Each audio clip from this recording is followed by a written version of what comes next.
बिस्मिल्लाहिर्रहमानिर्रहीम। अस्सलाम वालेकुम। आप देख रहे हैं KBTV 121 और मैं आपकी होस्ट शाहिदा। आज हम बनाने जा रहे हैं मूंग मसूर की दाल। दाल को मैंने अच्छे से चुन दिया है और उसमें पानी डाल दिया है। अब इसको हम भिगो देते हैं आधे पौने घंटे के लिए, फिर हम इसको बनाना स्टार्ट करेंगे। पानी मैंने हल्का सा नीम गर्म डाला है ताकि ये जल्दी नरम हो जाए। और साथ हमने लिया है अदरक लहसुन। अदरक को मैंने छील लिया है और लहसुन मैंने देसी लहसुन लिया है। आपने भी जब भी बनानी है मूंग मसूर की दाल आपने देसी लहसुन इस्तेमाल करना है।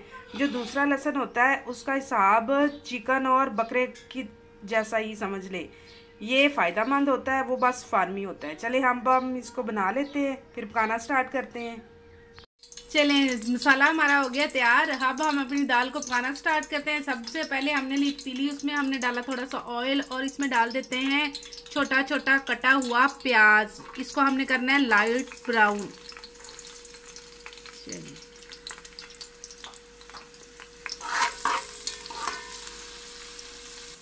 प्याज हमारे लाइट से ब्राउन हो गए हैं। अब हम इसमें डाल देते हैं अदरक लहसुन का पेस्ट। 2 चम्मच अदरक लहसुन का पेस्ट है और ये हरी मिर्च का पेस्ट है जो हमने बाहर से तोड़ी है, उनको भी पेस्ट बना लिया। ये भी हम इसके बाद डालेंगे।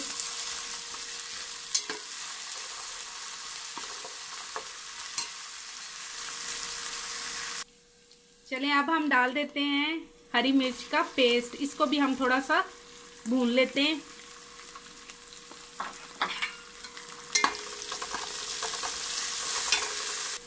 अब डालते हैं टमाटर का पेस्ट। तो मैंने पेस्ट बना लिया था कि अच्छे से घुल जाएगा। साथ ही डाल देते हैं 1 चम्मच लाल मिर्च पाउडर और 1 छोटा चम्मच नमक का और आधा चम्मच हल्दी पाउडर। अब इसको हम भूनते हैं 2-4 मिनट।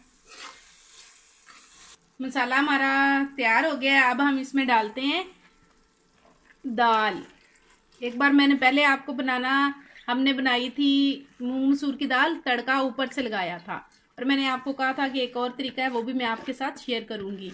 ये वही तरीका है कि सारा कुछ पहले भून के एंड पे दाल डालते हैं। अब हम इसको 2-4 मिनट भूनेंगे और फिर इसमें पानी डाल देंगे और जब ये घुल जाएगी अच्छी तरह से तो हम इसको उतार लेंगे।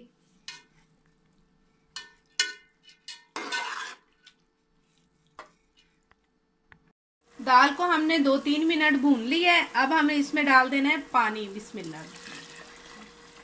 और इसको 15-20 मिनट पकने देना है। जब ये अच्छी तरह घुल जाएगी तो फिर इसमें दूसरे मसाले डाल के इसको उतार लेंगे। अब हम इसको ऊपर से ढाँप देते हैं।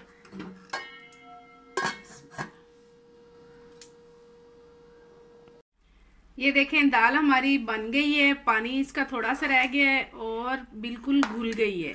अब हम इसमें डाल देते हैं थोड़ी सी सूखी मेथी और इसको कर देते हैं अच्छे से मिक्स।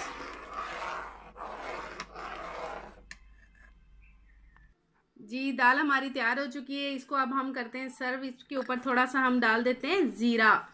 इसको मैंने हाथ पे मल ली है, बड़ी अच्छी खुशबू आ रही है। और मुझे दीजिए इजाज़त, मिलते हैं अगली वीडियो में। तब तक के लिए अल्लाह हाफिज़।